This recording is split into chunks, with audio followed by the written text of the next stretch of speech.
ప్రముఖ విప్లవ కవి ప్రజా గాయకుడు గద్దర్ కన్నుమూశారు. గత కొద్ది కాలంగా అనారోగ్యంతో బాధపడుతున్న ఆయన అపోలో హాస్పిటల్లో చికిత్స పొందుతూ తుది శ్వాస విడిచారు. ఈ విషయాన్ని గద్దర్ కుమారుడు సూర్యం అధికారికంగా వెల్లడించారు. 2 రోజుల క్రితమే ఆపరేషన్ సక్సెస్ అయిందని వైద్యులు ప్రకటించారు. అయితే ఆసుపత్రి నుంచి గద్దర్ భౌతిక కాయాన్ని ఆయన ఇంటికి తరలిస్తున్నారు.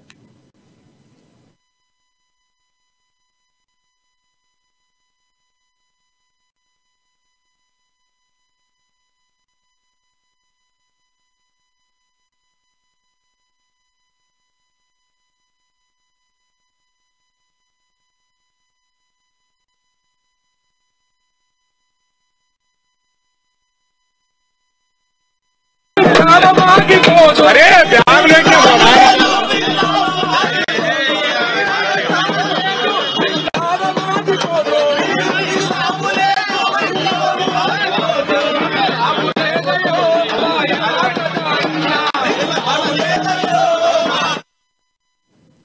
మెదక్ జిల్లాలోని తూఫాన్ గ్రామంలో గద్దర్ దళిత కుటుంబంలో ఆయన జన్మించారు. తల్లి పేరు లచ్చమ్మ.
మదన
మంది పాటల ద్వారా ప్రజల పక్షాన నిలబడ్డటువంటి వ్యక్తి ఇవాళ గద్దర్ గారు లేరు. మాకు చాలా తీరని లోటు. నేను అడుగుతున్న ప్రభుత్వాన్ని, ఆయనను ప్రభుత్వ లాంఛనాలుగా ఎన్నో రోజులు ఉద్యమం చేశాడు. ఆయన సరి అయిన న్యాయం అంటే తప్పనిసరిగా రాష్ట్ర ప్రభుత్వం ఇది స్టేట్ ఫిల్డ్ గా డిక్లేర్ చేయాలనేదే నా ఉద్దేశం. నేను ధైర్యంగా పోతున్నా, మళ్ళీ వస్తామని చెప్పేసి మాట్లాడిండు. మీరు మళ్ళీ రండి, మనం కలిసి ఒక బలమైన సాంస్కృతికోద్యమాన్ని కలిసి ముందుకు తీసుకుపోదామని చెప్పేసి అన్న మాట్లాడడం జరిగింది. కానీ సరే, చావు పుట్టుకలు సహజమైనప్పటికీ తను ఇంకా బతకాల్సినటువంటి వయసు ఉంది. కాకపోతే మల్టిపుల్ ప్రాబ్లమ్స్ వల్ల తనకు ఇవాళ ఇట్లా మనం చూస్తామని అనుకోలేదు. తను ఇంకా కొంతకాలం బతకాడని మనం ఆశించినాం, తను బతికొస్తాడని మేము చూసినాం. కానీ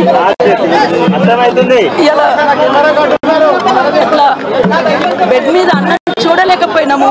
చివరిసారిగా అన్నం చూసుకున్నాం. ఇప్పుడు ఇంకా కుటుంబాన్ని, అక్కను, బిడ్డను, కొడుకును కూడా మేము కలిసి రావడం జరిగింది. వాళ్ళ బాధను కలిసి పంచుకుందామని వచ్చినాము. కానీ ఇవాళ చివరి చూపు అవుతుందని మేము ఊహించలేకపోయాం. తనొక్కినంత కాలం, తన చివరి శ్వాస వరకు ప్రజల పాటగా నిలబడ్డాడు కామ్రేడ్ గద్దరన్న. ఒక్క మాటలో చెప్పాలంటే కామ్రేడ్ గద్దరన్న లెజెండ్. ప్రజల పాట కామ్రేడ్ గద్దరన్న, ప్రజల ఆట కామ్రేడ్ గద్దరన్న, ప్రజల మాట కామ్రేడ్ గద్దరన్న. అంతేకాదు అమరుల కుటుంబాలకు ఒక భరోసాగా నిలబడ్డటువంటి గద్దరన్న. ఆనాడు ఎక్కడైనా బూటక వెదుర్పుల్లో కామ్రేడ్స్ చనిపోతే, అమరత్వం పొందితే వాళ్ళని తీసుకొచ్చి కుటుంబాలకు అప్పగినటువంటి కామ్రేడ్ గద్దరన్న. అట్లా అమరుల కుటుంబాలకు కూడా చాలా దగ్గరైండు కామ్రేడ్ గద్దరన్న. అందుకని కామ్రేడ్ గద్దరన్న పాట దోపిడీ ఉన్నంత కాలం ఖచ్చితంగా ప్రజల పక్షాన ఆ పాట ఉంటాడు అని చెప్పేసి కామ్రేడ్ గద్దరన్న గురించి మాట్లాడుకోవాలి. కామ్రేడ్ గద్దరన్నకు మరొకసారి అరుణోదయ తరఫున వినమ్రంగా విప్లవాలు తెలియజేస్తా ఉన్నాను. జోహార్ కామ్రేడ్ గద్దరన్న, జోహార్ కామ్రేడ్ గద్దరన్న. చనిపోయిన ఒక పావు గంటకి తెలిసింది. పుట్టిన ఇక్కడికి రావడం, అంతకంటే ముందు కూడా ఆపరేషన్ కంటే ముందు కూడా వారిని కలవడం జరిగింది. వెంటనే నేను త్వరలోనే వారం రోజుల్లో మీ ముందుకు వస్తా. డెఫినెట్గా మళ్ళీ మనం అనుకున్నవి చర్చించుకోవాలి, ఏ విధంగా ముందుకు పోవాలని. దాని మీద చాలాసేపు చర్చ నా సతీమణితో కలిసి మేమిద్దరం కలిసి చేసినప్పుడు ఆమెతో అన్న త్వరలోనే వస్తా, ఇంటికి వస్తా, నాకు మంచిగా నాటుకోడి వండి పెట్టమ్మా అని చెప్పేసి. అంటే మీరు ఈసారి వచ్చినప్పుడు మంచిగా చేస్తా అని చెప్పి కూడా ఆమె అన్నది. కానీ గద్దరన్న లేకపోవడం అనేది నిజంగా అలాంటి ఉద్యమకారులకు, లేకపోతే ఉద్యమాల నుంచి వచ్చి రాజకీయాలు చేసేటోళ్లకు, యువకులకు ఎంతో స్ఫూర్తి. ఆయన ప్రతి క్షణం నేను అనుకుంటా, నేను నా ఎంసీఏ కంప్లీట్ అయిన తర్వాత నుంచి ఆయన నా పరిచయం, 2001 నుంచి నాకు పరిచయము. ప్రతి క్షణం నన్ను వాచ్ చేసేవాడు. నేను ఎక్కడైనా కొంచెం మిస్టేక్ చేస్తున్నట్టు కనపడుతున్నా కూడా నన్ను సరిదిద్దేవాడు. చాలా అద్దంకి దాయకరి ఏ స్థాయిలో ఉన్నాడనే విషయం పక్కన పెడితే ఎట్లా ఉన్నాడంటానికి మాత్రం గద్దర్ పాత్ర దాంట్లో ఉంది. నేను నాకు తెలిసిన ఒక మానవీయ కోణం నుంచి చూసిన నాయకుడు తను ఒకడు. లేకపోవడం చాలా బాధాకరమని. అన్నిటికంటే ముఖ్యంగా ఏంటంటే ప్రశ్నించే పాట లేకపోవడం, రేపు పాటలు ఎట్ట మారుతాయని ఒక బాధ ఉంది. అన్నిటికంటే ముఖ్యంగా ఏంటంటే ఒక పాటగాడు, ఒక ఆలోచన పరుడు, ఒక నాయకుడై ప్రజల్ని చైతన్యవంతం చేయడానికి తను చేసిన కృషి నిజంగా ఒక సామాన్య మానవునికైతే అది కాదు. నా సినిమాలో కూడా ఆయన పాడిన పాట కూడా సామాజిక చైతన్యాన్ని రగిలించేది. బానిసలారాలు కానీ స్ఫాటక స్ఫూర్తితో ఆయన ఆ పాటను చేసిండు. దాదాపు నాకు తెలిసి ఒక 2 రోజులు ఇంత బలహీనమైన శరీరాన్ని ఉంచుకొని కూడా 2 days నాకు సమయమే కాకుండా ఆయన ఎంత ఫిజికల్ రిస్క్ అంటే రాత్రి వరకు కూడా అట్లా చేసింది. అదే కాకుండా కీరవాణి గారితో మాట్లాడి తను మ్యూజిక్ చేయడమే కాకుండా ఆ సామాజిక చైతన్యాన్ని రగల్చడానికి ఏ విధంగా ముందుకు పోవాలని చెప్పి నన్ను నడిచిన నాయకుడు. డెఫినెట్గా నేను అనుకుంటున్న గద్దరన్న పాటకు చాలామంది వారసులు ఉన్నారు, కానీ గద్దరన్న ఆలోచనలకు, ఆ గద్దరన్న రాజకీయ వారసత్వానికి మాలాంటి వాళ్ళం ఒక 100 మంది తయారు కావాల్సిన అవసరం అయితే ఉంది. ఆ ప్రణాళిక కూడా ఉండే. కాంగ్రెస్ పార్టీతో కలిసి పనిచేసిన, రాహుల్ గాంధీ గారిని ముద్దు పెట్టిన, భారత్ జోడో యాత్రలో నడవాలనుకున్న ఆయన తీరని కోరికలు ఉన్నాయి. భారత్ జోడో యాత్ర 2లో డెఫినెట్గా రాహుల్ గాంధీ ముందు నేను ఉండాలని చెప్పి కోరుకున్నాడు. రాహుల్ గాంధీ గారిని కలిసినప్పుడు అసలు మాట అక్కర్లే, ఒక ముద్దుతో ప్రపంచానికి తను ఒక కమ్యూనిస్ట్గా కాంగ్రెస్ నాయకుని పెట్టిన జరిగిన ఆ ముందు దేశం మొత్తాన్ని చర్చ జరిగింది. కానీ తను ఉన్నట్టుగా ఉన్నా కానీ తను లేనితనం మాత్రం అది పూడ్చలేనిది. డెఫినెట్గా రేపటి రోజున నేను అనుకుంటున్నా కాంగ్రెస్ పార్టీ కాదు అన్ని పార్టీలు కూడా ఆయన ఆలోచనలు ఆలోచించాల్సిన అవసరం ఉంది. ఆయన ఒక డాక్యుమెంట్ రాసింది. డెఫినెట్గా సూర్యం కానీ వాళ్ళు ఎవరైనా ముందు పెడతారేమో. ఆయన పార్టీ గదర్ పార్టీ యొక్క ఆలోచనలు ముందు పెట్టి తను గంటన్నర సేపు అది నాకు వివరించింది. మీ పార్టీలు కూడా ఇట్లా ఉండాలి, మీ పార్టీలో ఉంటేనే మానవీయ కోణం నుంచి ఉన్నాయి అన్నట్టుగా అనుకోవాల్సి వస్తుంది. అది మార్చాల్సిన అవసరం ఉందని చెప్పి ఇప్పుడు ఆయన బట్టి గారి పాత్రకు పరోక్షంగా కాదు ప్రత్యక్షంగా తను పాల్గొన్నాడు. బట్టి గారి పాదయాత్రలో 2 సార్లు ఇంట సొమ్మసిల్లిపోవడం కూడా జరిగింది. దాన్ని అట్లనే మొండిగా ఉంచి ఏం చేసిందంటే నేను మళ్ళీ ఈ యాత్ర అయిపోయిన తర్వాత నేను సర్జరీ చేసుకున్న తర్వాత ఊరూర పోవాలని ఒక ప్రణాళిక ఉండే ఆయనకు. ఇక్కడ దేశం మొత్తాన ఎక్కడ సామాజిక ఉద్యమాలు జరిగినా నా పాటను నా గళాన్ని ఇవ్వాలని చెప్పి అన్ని రకాల తర్ఫీదులు పొందినాడు. ఇప్పుడు కూడా హిందీని మరింత ఎట్లా ఎనిమిది చేసుకోవాలనే ఆలోచన ఉండేది. ఇక అన్నిటికంటే ఎక్కువ ఏంటంటే కాంగ్రెస్ పార్టీతో కలిసి నడవాలనే ఉద్దేశమే ఉండే, కలిసిపోవాలని కాదు, కాంగ్రెస్ జెండా పట్టు కప్పుకోవాలని కాదు. కానీ ఆ ఆలోచనలు ముఖ్యంగా గాంధీ కుటుంబం, ప్రత్యేకించి సోనియా గాంధీ గారు, రాహుల్ గాంధీ గారు తన బ్యాగ్ మోసిన అంశాన్ని ఎప్పుడు చెప్తుండేవాడు. హెలికాప్టర్ ఎక్కడానికి పోయే ముందు ఈ గదర్ ఈ బ్యాగ్ నేను ఒకసారి మోస్తా ఇవ్వండి నాకు అని చెప్పేసి ఆ బ్యాగ్ను ఫ్లైట్ దానికి తీసుకుపోయిన క్రమాన్ని చెప్తూ ఎప్పుడు సంతోషపడుతుంటే వాళ్ళు అంత పెద్ద ఫ్యామిలీ మనల్ని పాటలు పాడించుకోవడమే కాకుండా హిందీలో పాడిన పాటలు కూడా సోనియా గాంధీ గారు విన్నారు. అదంతా చూసి సంతోషపడ్డారు. అంటే ఎంత హ్యుమానిటీతో రాజ్యాంగాన్ని కాపాడేదానికి ఉద్యమం చేశారు, మలిదశ ఉద్యమం చేశారు. అధికారిక అంచనాలతో ఆయన అధికారిక అంచనాలు అనేది కామన్, అది ఎవరైనా చేసే డిమాండే. అది చేస్తే చేయాలని డిమాండ్ చేస్తున్నాం, చేస్తే ఓకే. చేయకపోయినా గద్దర్ లాంటి ఏది చేయకపోయినా అదొక లెజెండరీ లైఫ్ చేయాలని అంటున్నాం. దాంతోపాటు ఒక సాహితీఠం ఆయన పేరు మీద ఏర్పాటు చేసి భవిష్యత్ తరాలకు తన ఆలోచనలు, తన యొక్క విధానం, ఏ విధంగా తను ప్రజలకు చేరువైండు, ఒక మాట ఏ విధంగా పాటగా మార్చి ప్రజలకు అర్థమయ్యే రీతిగా సంతోషంగా వినే, ఆ బాధను సంతోషంగా వినే ఒక ప్రయోగం భారతదేశ చరిత్రలో గద్దర్ గారు చేసిండ్రు. ఆ ప్రయోగాన్ని కాపాడే, ఆ ప్రయోగాన్ని ముందుకు తీసుకుపోయే ప్రయత్నం ఈ ప్రభుత్వం చేస్తుందని కోరుకుంటున్నాం. లేకపోతే రేపు కాంగ్రెస్ అధికారంలోకి వచ్చినాక డెఫినెట్గా గద్దర్ యొక్క ఆలోచన విధానాన్ని మేము ప్రజలకు చేరువ చేసి ఇప్పుడు ఎల్బీ స్టేడియంకు తీసుకుపోయి అక్కడ ప్రదర్శన కొరకు అందరూ రావడానికి అనుకూలంగా ఇప్పుడు నాకు తెలిసి నైట్ మొత్తం అక్కడే ఉండదు. మార్నింగ్ తీసుకురావడానికి అవకాశం ఉంది. ఇది అల్వాల్ స్వగృహం ఉంది కదా, భూదేవి నగర్లో ఉంది అల్వాల్లో. అక్కడ స్కూల్ ఉంది, ఆ స్కూల్లో పెట్టే అవకాశం ఉంది. ఇక మరి ఆ సందర్భం సమయం ఏ విధంగా ఎప్పుడు ఏ టైం అంత్యక్రియలు జరుగుతాయి అనే విషయం ఇంకా కుటుంబం నుంచి వచ్చినాక చెప్పే ప్రయత్నం చేస్తాం. ఒక గద్దర్ కొద్దిసేపటి క్రితమే తుది శ్వాస విడవింది. ఆయన మృతితో చాలా మంది కన్నీరు మున్నీరు అవుతున్నారు. ఆయన అభిమానులు కావచ్చు, ఆయన అనుచరులు కావచ్చు, చాలా మంది కూడా హాస్పిటల్కి వస్తూ ఉన్నారు. సో వారితో ఉన్న అనుబంధం ఎలా ఉంది గద్దర్తో? సార్ మీకున్న అనుభవం ఎలాంటి సార్? మేము తెలంగాణ విద్యావంతులుగా మేము హై స్కూల్ స్థాయిలో ఉన్నప్పుడే గద్దర్ బాబు మాకు ఇన్స్పిరేషన్గా ఉండేది. అంటే ప్రజల జనపద గేయాలను ఆయన పాటలుగా మార్చుకొని దాదాపు అద్భుతమైన సందేశాన్ని ఇచ్చాడు. సూర్య చంద్రులంత వరకు గద్దర్ ప్రజల హృదయాల్లో ఉంటాడు. గద్దర్ కేర్ఫ్ అంటే పీడితపేద కేరాఫే. ఆయన చనిపోయేంత వరకు కూడా పీడితపేద కోసం పోరాడు. ఈ రోజు ఏ తెలంగాణ రాష్ట్రం అయితే ఏర్పడిందో ఆ రాష్ట్రానికి తొలిగీతంగా కనిపించే అమ్మ తెలంగాణ ఆకలి కేకల గానం అనే పాట కూడా ఆయన రాశాడు.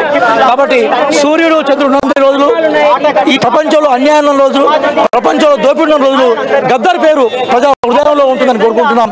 తెలంగాణ సమాజం నుంచి, తెలంగాణ సమాజంలో చైతన్యం కోరుకునే మేమందరం కూడా గద్దర్ మృతి పట్ల తీవ్ర నివాళి అర్పిస్తున్నాం. ఆయన సూర్యుడు చంద్రుడు ఎట్లయితే ప్రజలకు వెలుగునిచ్చి సమాజంలో నిత్యనూతనంగా ఉంటాడో ప్రజల హృదయాల్లో కూడా గద్దర్ ఎప్పటికీ నిలిచిపోతాడన్న విషయాన్ని మీ ద్వారా తెలంగాణ ప్రజల గురించి ఆయన చివరి శ్వాస వరకు కూడా పరితపించిన సందర్భం ఉంది. ఆయన తెలంగాణ తొలిదశ ఉద్యమాన్ని చూశాడు, మలిదశ ఉద్యమంలో కూడా క్రియాశీలకంగా కూడా పాల్గొనడం జరిగింది. సో అంటే తెలంగాణ ఆకాంక్షలు ఉన్నాయి, ఆకాంక్షలకు అనుగుణంగా ప్రభుత్వ పాలన సాగడం లేదని చెప్పి కూడా ఎన్నో పాటలతో కూడా ఆయన చెప్పడం జరిగింది. సో దాన్ని ఎట్లా చూస్తారు సార్? గద్దర్లో ఉన్న కోణం. గద్దర్ అంటేనే అన్యాయానికి వ్యతిరేకంగా వచ్చిన ఒక అగ్ని దివుటి, ఒక torch much light. Gaddar is not a man, is a force. ఆయన తెలంగాణ సమాజంలో ఎక్కడ అన్యాయాలు జరిగినా కూడా దాన్ని ఎదిరించి నిలబడ్డాడు. ఆ నేపథ్యంలోనే గద్దర్ ప్రధానంగా మనం గుర్తుపెట్టుకోవాల్సిన విషయం ఏంటంటే అన్యాయానికి వ్యతిరేకంగా నిలబడ్డాడు. ఈ రోజు ప్రజెంట్ ప్రభుత్వం ఏదైతుందో ఇది ఏ తెలంగాణ ఆశయాల మీద నిలబడ్డదో తెలంగాణ ప్రజల కోసం నిలబడలేదన్న విషయం మీద ఉంచాడు. కాబట్టి ఆయన పూర్తిగా తెలంగాణ కోసం ఉందన్న విషయాన్ని సందర్భంగా చివరిసారిగా గద్దర్ని ఎప్పుడు కలిసారు సార్? దాదాపుగా ఒక 2 వారాల క్రితం కలిశాను. ఆయన ఒకటే అన్నాడు, భారతదేశంలో రాజ్యాంగబద్ధమైన పరిపాలన జరగాలని, ఈ రాజ్యాంగం ప్రకారం ఎక్కడైతే రాజ్యాంగ ఉల్లంఘన జరుగుతుందో దాని వ్యతిరేకంగా పోరాటం చేస్తానని చెప్పాడు. కాబట్టి ప్రజాస్వామ్యవాదిగా ప్రజాస్వామ్యాన్ని కోరుకుంటే మరణించాలనే విషయాన్ని ఈ సందర్భంగా మనం గుర్తుపెట్టుకోవాలి.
వందనాలు